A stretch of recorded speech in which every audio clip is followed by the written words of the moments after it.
Sahabat Bahasa, di konten kali ini kita akan membahas seputar KBBI. Ngomong-ngomong, teman-teman di sini sudah pada tahu dan paham belum ya tentang KBBI?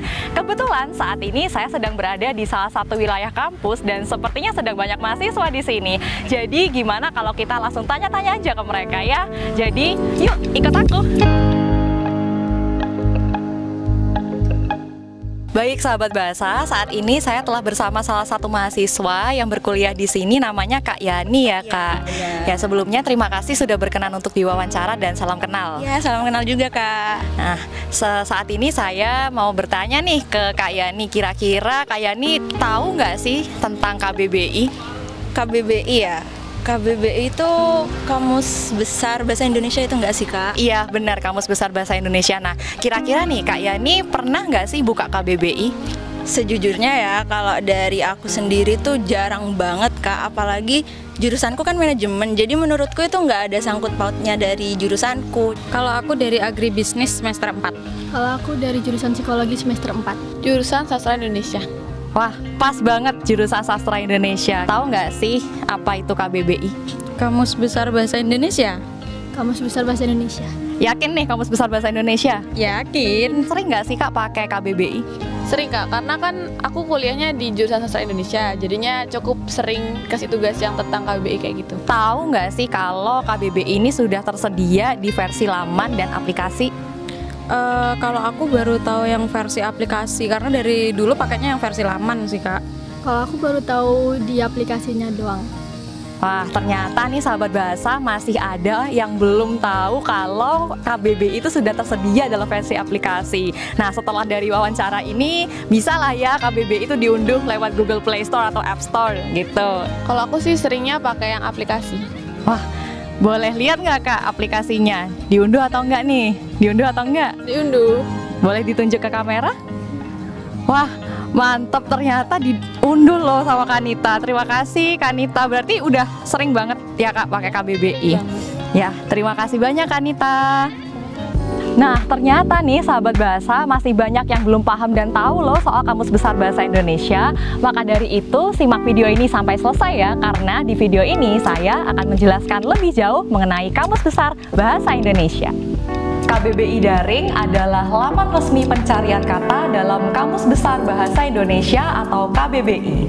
Laman ini dikembangkan dan dikelola oleh Badan Pengembangan dan Pembinaan Bahasa untuk memberi akses informasi seluas-luasnya kepada masyarakat serta memfasilitasi partisipasi masyarakat dalam pengembangan kosakata bahasa Indonesia.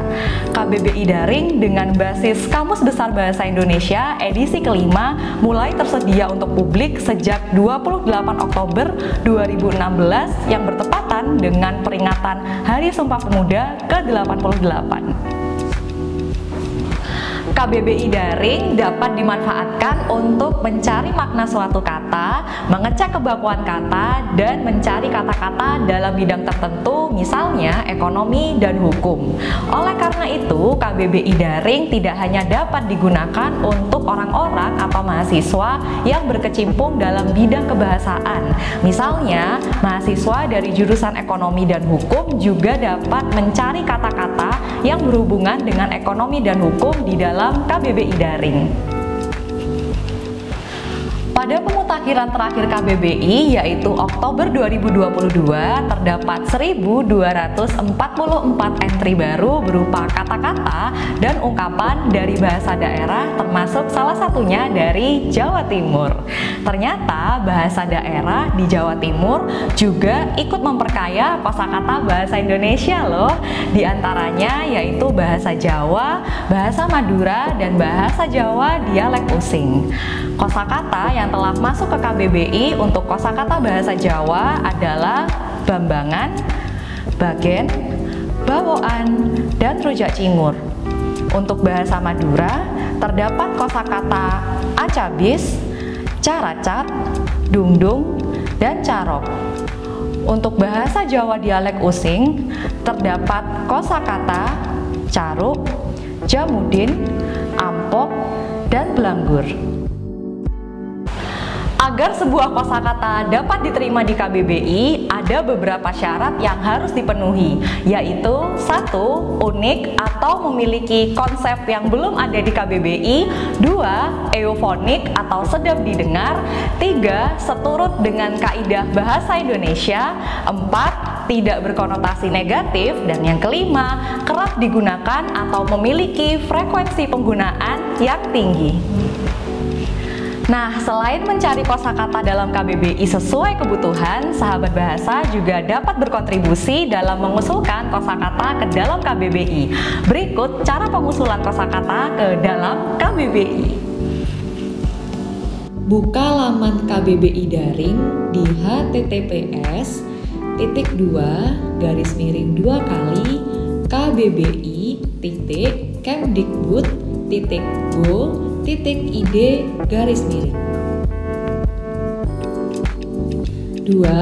Membuat akun pribadi dalam aplikasi KBBI daring dengan memasukkan alamat POS-N.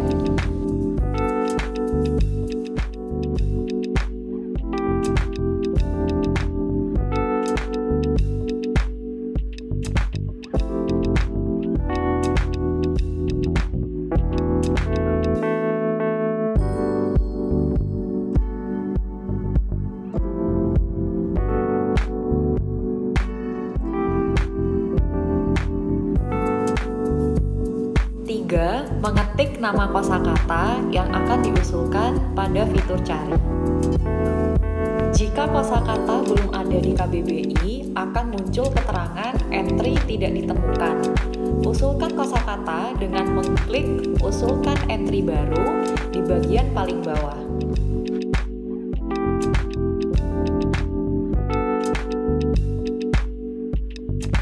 Masukkan kelengkapan entry, kirim usulan, dan tunggu proses verifikasi dan validasi dari redaksi. Saat ini KBBI Daring telah tersedia dalam bentuk aplikasi yang dapat diunduh di Google Play Store dan juga App Store. Untuk cara penggunaannya juga sangat mudah. Sahabat bahasa hanya perlu memasukkan kata yang akan dicari ke dalam kolom pencarian. Selain pencarian, juga terdapat beberapa fitur yang sahabat bahasa bisa gunakan loh. Nah, gimana nih sahabat bahasa? Udah lebih paham dan tahu kan tentang KBBI Daring? Yuk kita kenali bahasa Indonesia melalui Kamus Besar Bahasa Indonesia. Sampai jumpa di konten selanjutnya.